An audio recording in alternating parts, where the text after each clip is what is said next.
नमस्कार सगळ्यांना. आज 12 मे 2024. काल मी एक पॉडकास्ट बघितलेला. तो पॉडकास्ट डॉक्टर हमीद दाभोळकर यांचा होता. आणि आपल्या सगळ्यांनाच माहिती आहे डॉक्टर हमीद दाभोळकर डॉक्टर नरेंद्र दाभोळकर यांचे पुत्र आहेत. तर ह्या एकंदरीत पॉडकास्टमध्ये डॉक्टर दाभोळकरांनी कट्टरता आणि ती कट्टरता कशी वाढत जाते किंवा ओव्हरऑल कट्टरता हा एक समाजात असलेला एक एक प्रकारचा रोग आहे असं म्हणू शकतो आपण. तर ह्यावर ते सविस्तरपणे ते बोललेले आहेत. तर ह्या पॉडकास्टमध्ये मला काही आवडलेल्या गोष्टी किंवा मला विचार करायला लावणाऱ्या काही गोष्टी आढळल्या, त्या मी तुमच्याशी शेअर करू इच्छितो. तर त्यात त्यांनी सगळ्यात पहिल्यांदा अहिंसेबद्दल काहीतरी सांगितलंय, की त्यांचं म्हणणं की अहिंसेचा मोठा पुरस्कर्ता म्हणजे मोठे पुरस्कर्ते महात्मा गांधीजींपेक्षा डॉक्टर आंबेडकर हे जास्त आहे. त्याचं कारण असं सांगितलं त्यांनी की डॉक्टर बाबासाहेब आंबेडकरांवर लहानपणापासून त्यांच्या फक्त एका विशिष्ट जातीमध्ये जन्माला आल्यामुळे त्यांच्यावर जो काही अन्याय झालेला आहे, तर त्या अन्यायाचा बदला म्हणून त्यांनी असं एक विखारी वृत्ती नाही ठेवली किंवा द्वेष नाही ठेवला. त्यांनी त्या गोष्टींचा बदला फक्त संविधानिक मार्गानेच घेण्याचं ठरवलं किंवा त्याचं उत्तर त्यांनी संविधानिक मार्गानेच देण्याचं ठरवलं होतं. त्यासाठी नंतर त्यांनी भारत स्वतंत्र झाल्यावर एक एक आपल्याला सगळ्यांनाच एका लेवलला आणून ठेवणार एक संविधान त्यांनी तयार केलंय. त्यानंतर हमीद दाभोळकरांच्या वडिलांचा मृत्यू झालेला आहे, म्हणजे निर्घृण खून झालेला आहे 2013च्या आसपास झालेला आहे. तर त्यातही ते स्वतः असं म्हणतात की की हे सगळं होऊन सुद्धा त्यांनाही त्यांची जी काही लढाई आहे ती अंधश्रद्धे निर्मूलनाविषयी असेल किंवा ह्या कट्टरतेविषयी असेल किंवा हिंसेविरोधात असेल, तर त्यांची ही लढाई सुद्धा संविधानिक मार्गानेच त्यांना लढायची किंवा या सगळ्या गोष्टीला उत्तर हे मात्र संविधानिक उत्तरच असेल. त्यांचं म्हणणं आहे की कट्टरतेला कट्टरता हे उत्तर असू शकत नाही, तसंच हिंसेला हिंसा हे उत्तर असू शकत नाही. ते उत्तर फक्त प्रेम हेच असू शकतं. त्यात त्यांनी अजून एक मुद्दा मांडलाय की आपण ना आजकाल खूप जास्त ऑनलाईन खेळतोय. म्हणजे मी काहीतरी ऑनलाईन बोलणार, तुम्ही त्याला काहीतरी उत्तर देणार, मग आपण तिथं कमेंट सेक्शन मध्ये भांडाभांडी खेळणार. आणि त्यांचं म्हणणं आहे की आपण एवढ्या सहज कमेंट सेक्शन मध्ये व्यक्त होतो. त्याचं कारण म्हणजे की आपल्याला माहित नाही की समोरची व्यक्ती कुठे दिसते, कारण ती समोरची व्यक्ती आपल्या समोर नसते ना.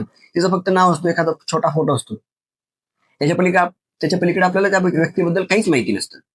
आणि त्यांचं म्हणणं आहे की ज्यावेळी आपण आपल्याला म्हणजे माहित असलेल्या लोकांशी भांडतो त्यावेळेस आपण खूप जास्त जपून शब्द वापरतो किंवा जपून उत्तर देतो. पण मग तेच आपल्याला अननोन असणाऱ्या व्यक्तींसोबत आपण तडातडा काही बोलतो, काही मानतो, शिव्या घालतो, कारण तिथं बोलल्यानंतर उत्तर द्यायला काही म्हणजे परत त्याला काही आपण भेटूच असं काही नसतं ना. तर त्यामुळे आपण खूप जास्त या ऑनलाईनच्या गेम मध्ये नको पडायला. त्यांनी सांगितलंय की आजकालची ही जी समाज माध्यम आहे त्यामध्ये राग म्हणा, भीती म्हणा, द्वेष म्हणा आणि जे उत्तेजक कंटेंट असतं ते लवकर व्हायरल होतं. मग ही लवकर व्हायरल झाल्यामुळे लोक पण विचार न करता पटापट व्यक्त व्हायला लागतात. मग त्यातनं मग विचार न करता व्यक्त होणं म्हणजे शेवटी एक प्रकारचं वादांना आमंत्रण देण्यासारखंच आहे. ह्या सगळ्या गोष्टींमुळे त्यांच्या म्हणण्यानुसार किंवा एक शांत आणि एक संतुलित आणि विवेकी चर्चा होत नाहीये, ती कुठेतरी हरवत चाललेली वरचेवर. आणि एक त्यांनी छान विचार मांडलेला आहे की दोन व्यक्ती वेगवेगळे असू शकतात, दोन व्यक्तींचे विचार वेगवेगळे असू शकतात. म्हणजे एकाच कुटुंबामध्ये जर मोठा भाऊ डाव्या विचारांचा असेल तर लहाना भाऊ उजव्या विचारांचा असेल, असू शकतं, साहजिक आहे. पण मग आजकाल काय होतंय की आपण ह्या विचारसरणींना एवढं चिकटलोय किंवा एवढे धरून बसलोय ना, तर ह्याच्या पलीकडे आपल्याला आपली कुटुंबच दिसत नाही, आपली जवळची रक्ताची नाती दिसत नाही.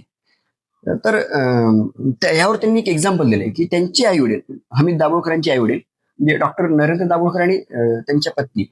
तर मग हमीद दाभोळकरांची जी आई आहेत तर त्या खूप देवभोळ्या. आणि डॉक्टर नरेंद्र दाभोळकर आपल्याला माहितच आहे की ते अंधश्रद्धा निर्मूलन समितीचे अध्यक्ष होते. तर त्यांनी एवढं देवदेव नाही केलेलं, उलट त्यांची आई खूप देवदेव करायच्या.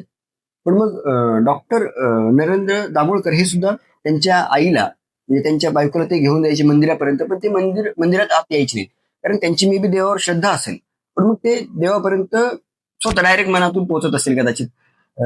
त्यामुळे मग ते त्यांच्या, हा तेच ना, ह्यातनं मला हे सांगायचं की त्यांच्या पत्नीची एक वेगळी श्रद्धा होती, एक वेगळे विचार होते, त्यांचे वेगळे वेगळे विचार होते, तरी पण ते सोबत राहिलेत एकमेकांच्या विचारांना सन्मान देऊन. हे हे हे त्यांनी मस्त छान उदाहरण सांगितलं की दोन भाऊ वेगवेगळे जरी असतील ना, तर आपली ही जी काही विचारसरणी असेल ना, तर त्या विचारसरणीला कुठंपर्यंत खेचायचं किंवा कुठंपर्यंत ताणायचं, हे ह्याला एक लिमिट असायला पाहिजे. हे आपल्या सगळ्यांना कळायला पाहिजे. परत त्यांनी एक सांगितलंय की शेवटी असं सांगितलं की बाबा, आपण ना एकमेकांचे वेगवेगळे विचार असू शकतात, हे आपण समजूनच घेत नाही, किंवा वेगळे विचार असू शकतात समोरच्याची, हे आपल्याला पटतच नाही, हे आपल्याला सहनच होत नाहीये. हे आपण म्हणजे एक डेंजर लेवल आली बरं काही, म्हणजे माणसाच्या एकंदरीत या स्वभावाची एक वेगळी, म्हणजे चांगली लेवल नाहीये. तर मग त्यांनी असं सांगितलं की बाबा, वेगवेगळे विचार असू शकतात, त्याचंही कारण शेवटी हे येतच ना की प्रत्येक माणूस वेगळा आहे, त्याची जडणघडण वेगळी, त्याची विचारसरणी वेगळी, तर मग त्याचे काहीतरी वेगळे विचार असू शकतात, हे आपण समजून घेत नाहीये. आपण काय करतो बऱ्याचदा, समोरच्या व्यक्तीच्या विचाराच्या समोरच्या व्यक्तीला आपण आपल्या विचारांमध्ये ओढून घ्यायचा प्रयत्न करतो. जर ती येत नसेल तर मग आपण संबंध तोडतो किंवा दूर होतो त्या व्यक्तीपासून. ते नको व्हायला.